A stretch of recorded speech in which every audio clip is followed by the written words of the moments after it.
మొదట ఎర్రమట్టి, vermi compost మరియు కోకోపీట్ను ఒకదానిపై ఒకటిగా పొరలను తయారు చేస్తాము. మేము పెర్లైట్తో సహా 8 రకాల సేంద్రియ సూక్ష్మ పోషకాలు మరియు ఎరువుల మిశ్రమాన్ని తయారు చేస్తాము. తయారు చేసిన మిశ్రమాన్ని మట్టి వర్మీ కంపోస్ట్ కోకోపీట్ పొరలపై సమంగా ప్రసరిస్తాము. తర్వాత నీమ్ మిక్స్ కూడా దానిపై సమంగా చల్లుతాము.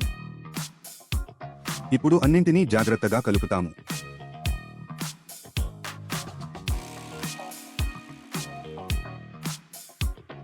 ఈ విధంగా మా దగ్గర సేంద్రియ మట్టి మిశ్రమం తయారవుతుంది. ఈ సేంద్రియ పాటింగ్ మిశ్రమం వల్ల కలిగే ప్రయోజనాలు: రసాయన ఎరువులు మరియు పురుగుమందులు లేకుండా మొక్కలు సహజంగా పెరుగుతాయి. ఇది మన ఆరోగ్యానికి మరియు పర్యావరణానికి సురక్షితం. మొక్కలకు అవసరమైన సూక్ష్మ మరియు స్థూల పోషకాలు సమతుల్యంగా లభిస్తాయి. మట్టిని సడలించి వేర్లకు గాలి సరఫరాను పెంచుతుంది. ఇది ఆరోగ్యకరమైన మరియు బలమైన వేరు వ్యవస్థను పెంపొందించడానికి సహాయపడుతుంది. ఈ మిశ్రమం మొక్కల ఆరోగ్యాన్ని, పెరుగుదలను మరియు దిగుబడిని పెంచడమే కాకుండా సుస్థిరమైన మరియు పర్యావరణ స్నేహపూర్వకమైన తోట పనిని ప్రోత్సహిస్తుంది. మా ఆర్గానిక్ సాయిల్ మిక్స్ మరీ లూజ్ కాదు మరియు మరీ టైట్ కాదు, గడ్డలు ఉండవు.